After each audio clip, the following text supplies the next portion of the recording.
Bits of Huron pine, and I ask students to have a go at designing some of their own little modelling tools. And so, this is beautiful stuff.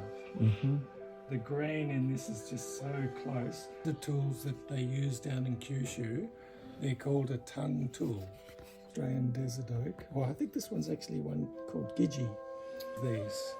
These are very good multi-purpose tools. That's quite a wide one because I use it for compressing clay in the bottom of. This is one used for a vase that I make. And there's a variety of different shapes here for different purposes. This one's for a tall-necked bottle with a beautiful base on it. I'll show you the tools I use for teapots. You can use both ends then, that's the measure, and then cleaning up and trimming and other things.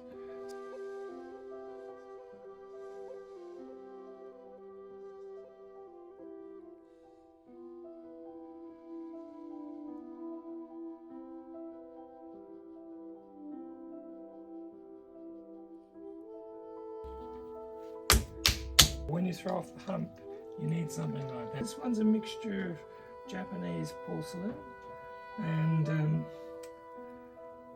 Limoges.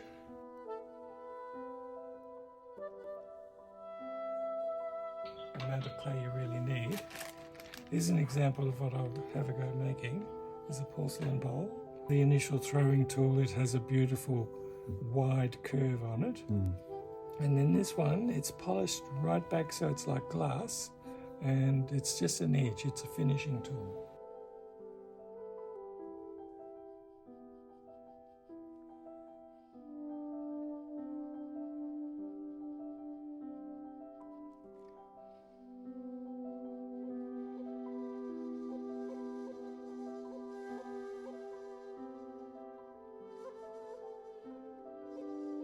There's quite a lot of,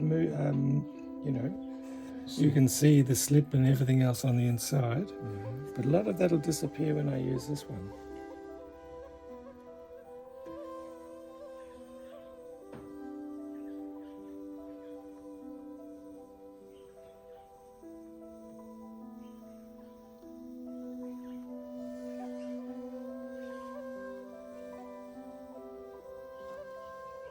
So you get a lovely clean surface on the inside. More when I'm using this particular tool.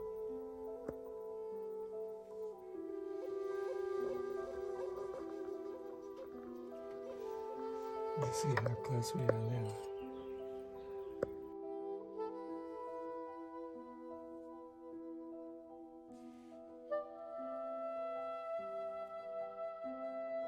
The clay is so much more responsive.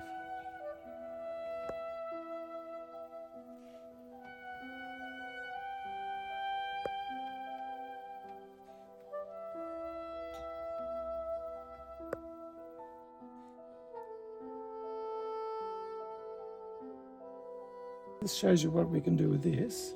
If you need to clean up an edge, you can just clean it up very easily that way. And we can check. See, very close this time.